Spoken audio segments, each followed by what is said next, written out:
The sun rose slowly over the dusty village, casting golden light across the dry earth. The air was still. Birds were quiet, as if they, too, felt the sadness in the air. In the center of the village stood a simple wooden bed. A white sheet covered the body of a man who had once been the heart of the village. Around him stood people dressed in plain brown clothes, their heads bowed in silence. Men and women, young and old, all stood still, paying their final respects. But what caught everyone's attention was not the number of people at the funeral. It was a lion, a real lion, large and powerful, with a golden mane that shimmered under the sunlight. He stood beside the bed, not chained, not caged. He was free, but he did not move. His eyes stayed on the white sheet that covered the body. From time to time, he let out a soft, deep growl. It was not a sound of anger. It was a sound of pain. The lion's name was Baraka. His story with the man under the sheet began many years ago, when he was just a cub, alone and frightened in the wild.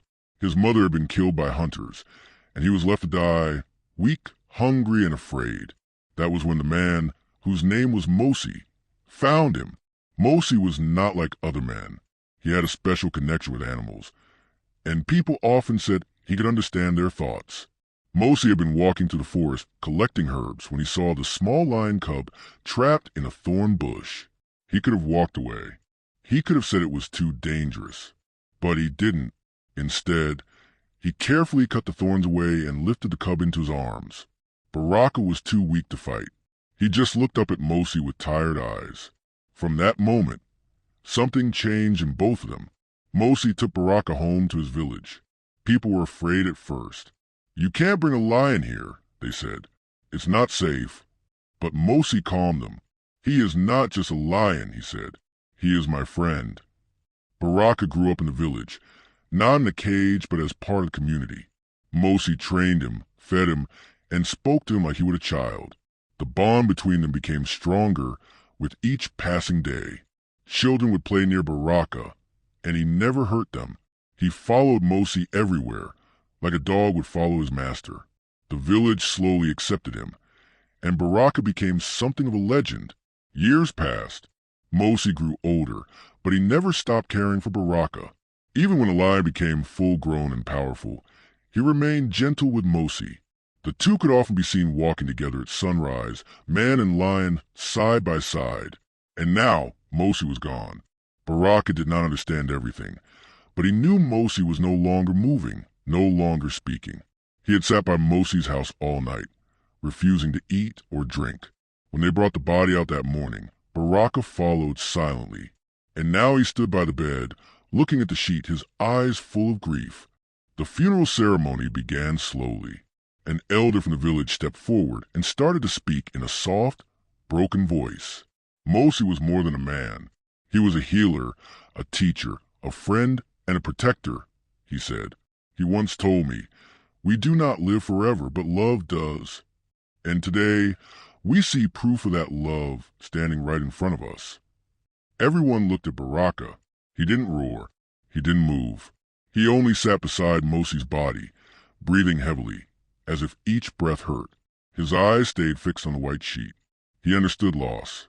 Maybe not the way humans do, but in his own way, he knew something was gone, something important, something he could never get back. People whispered quietly. Some wept. Others stared in silence. They had never seen anything like this. A lion attending a funeral like a family member. Even the elders, who had seen many seasons pass, said they had never witnessed such a thing. One woman leaned toward her neighbor and whispered, "Do you think he knows Mosi is dead?" Her neighbor replied, "He knows. Look at his eyes. That's sorrow." Baraka finally stood. Slowly, carefully, he walked to the side of the bed and sniffed the air. Then, with great care, he placed his giant paw gently on the edge of the bed. It was a soft touch, almost like a goodbye. He let out a deep, low sound, not a roar, not a growl, but something in between, a sound that made many people cry even harder. It was full of emotion, full of pain. Then something strange happened. Baraka stepped back, turned, and started walking away. The people moved aside quickly, giving him space. No one dared stop him. He walked slowly, with his head low, toward the forest. It was the same forest where Mosi had found him many years ago. People watched him go, confused. Was he leaving forever? Was he going back to the wild? But Baraka stopped at the edge of the village. He turned around and looked at everyone once more. Then he lay down near a tall tree and just stayed there. He didn't return to the house. He didn't chase after food. He just rested there, looking at the sky. Hours passed and he didn't move. Later that night, long after the funeral had ended and people had gone back to their homes, one young boy brought Baraka some food. He placed the meat near him and stepped back carefully. Baraka looked at the boy but didn't eat. He nudged the food away with his paw and returned to staring at the stars. The boy ran back to his mother and said, "He's not hungry.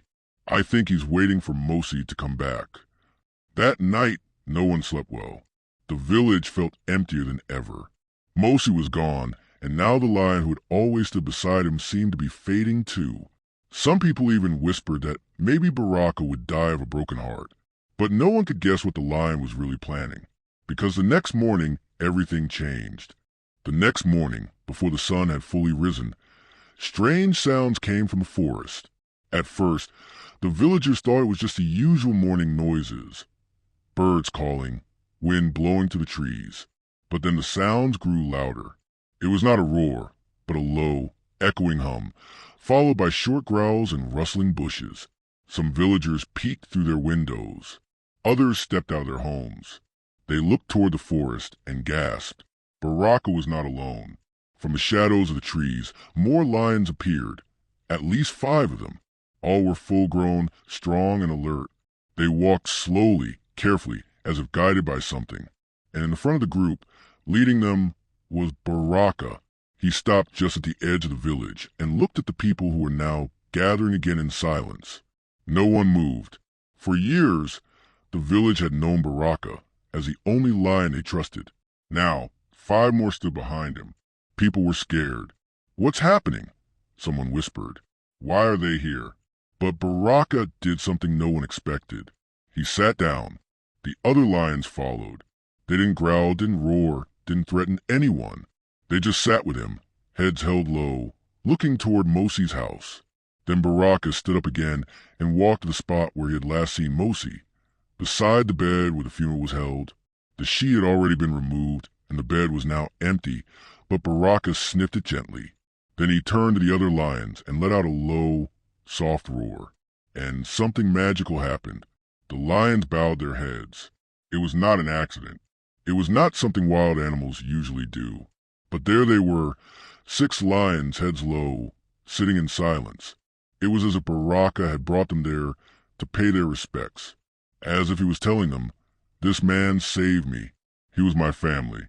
Now we honor him." The villagers stood frozen, watching with wide eyes. Old men wiped their tears. Young children whispered in awe. Some people even dropped to their knees, not out of fear, but out of respect for the lions, for Mosi, for the deep connection between man and beast. After several long minutes, Baraka rose again.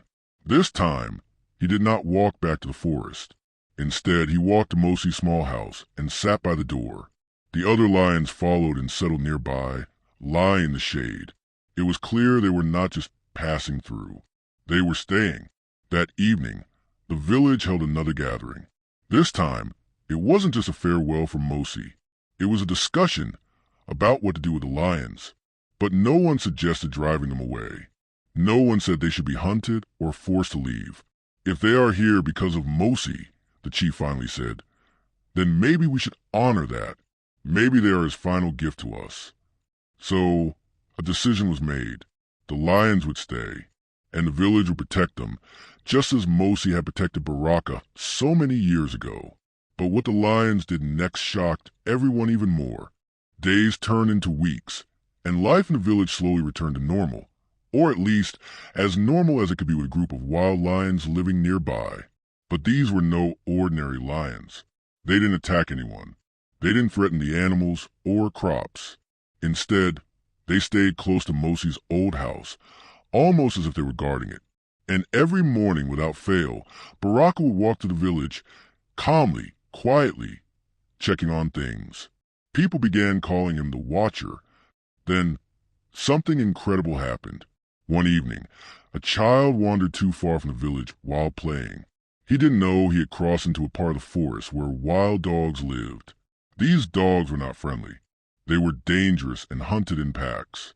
The child screamed when he saw them, and his voice echoed through the trees. Before any adult could reach him, the lions were already on the move. Baraka led the charge. He didn't wait. The other lions followed without hesitation. Within minutes, the sounds of growling and barking filled the forest.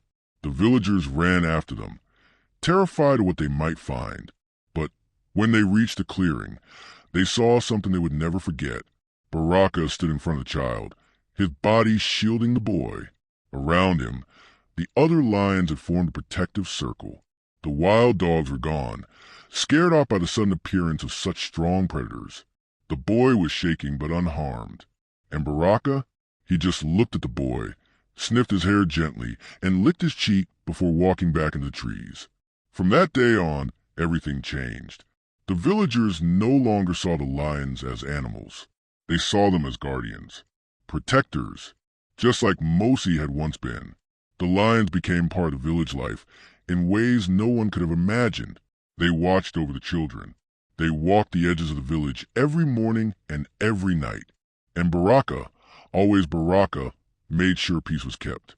Tourists and researchers came from all over the world to see the village of lions. They couldn't believe the stories they heard or the scenes they saw with their own eyes. People offered money to take the lions to zoos or private parks, but the village refused. "They are not ours to sell," the chief would say. "They chose us." One night, an elder sat by the fire with a group of children and told them the story again. How Mosi had saved Baraka. How Baraka had returned the kindness by bringing a new kind of safety to their home. "Remember," the elder said, "Mosi is gone, but his spirit lives on the hearts of those lions, especially Baraka. He was not just a lion. He was family." The children nodded, wide-eyed. One girl raised her hand and asked, "Do you think Mosi can see us now?" The elder smiled. "I think he sees everything," he said, "and I think he's proud." The moon rose high above the village, shining its soft light over the peaceful land. Near Mosi's old house, Baraka lay quietly, his eyes half closed, listening to the night. He was old now. His mane had streaks of white, but his heart was full.